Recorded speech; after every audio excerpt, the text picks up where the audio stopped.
Mas tadi tanpa sadar loh di awal ngomong bahwasanya kita harus mulai sesuatu dengan yang paling mudah dan yang paling menyenangkan bagi kita. Menurutku belajar Islam juga sama. Jadi belajarlah yang paling menyenangkan bagi Mas. Mas nggak perlu repot dengan referensi, nggak perlu repot dengan apapun. Islam itu adalah tentang personal, perjalanan personal.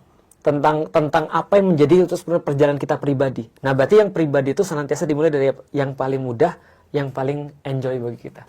Bisa nggak sih sholat kita jadi nggak khusyuk? Bisa, Mas. Karena khusyuknya sholat itu kayak pulsa isi ulang. Gimana tuh? Jadi ini aku sendiri, aku kata yang lain ya. Tapi gini, begitu aku terus kemudian nggak memahami lagi dengan khusyuk, maksudnya khusyuk itu tidak aku isi lagi, maksudnya bahwasanya aku ini melakukan sesuatu untuk apa, back to basic lagi. Sebenarnya kamu tuh ngapain silik sebenarnya? Nah itu mulai lagi jadi nggak khusyuk. Khususnya ketika aku sudah banyak urusan-urusan duniawi. Jadi mesti diisi ulang? Diisi ulang. Pemahamannya kita refresh lagi. Untuk apa sih kita melakukan semua ini? Pernah nggak sih mas ngisi segala sesuatu jadi kayak rutinitas? Iya. Sampai pada satu titik kita bilang, lu ngapain sih kayak gini? Iya. Terus kita bilang, oh ya aku kayak gini karena ini nih. Ini nih nilai yang aku pengen perjuangin nih. Oke kita semangat lagi. Khusyuk itu adalah isi ulang. Jadi kita tetap harus isi ulang sih sebenarnya. Nah khusyuk itu di dalam Al-Quran, alladzina yazunnuna annahum mulaqu rabbihim wa annahum ilaihi rajiun. Akhirnya dia yakin bahwasanya dia akan berjumpa dengan Allah dan kepada Allah dia dikembalikan. Kalau antum pernah mimpi mau mati, Mas? Pernah. Di mimpi itu apa yang antum lakukan, Mas? Di mimpi itu mimpinya sakit. Iya, terus antum mau mati kan? Iya. Yang antum lakukan apa tuh waktu itu?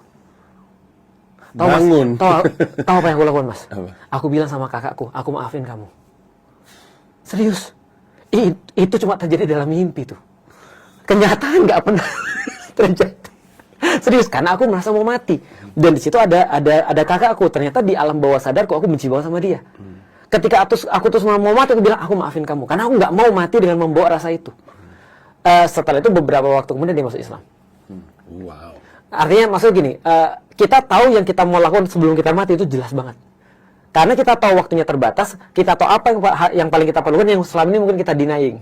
Nah, sholat itu aku yakin akan menjadi top of the list ketika kita mau mati. Selain sholat, apalagi kata Allah, sedekah. Itu orang pasti akan lakukan. Makanya banyak orang-orang mau mati itu bisa ngeluarin sedekah.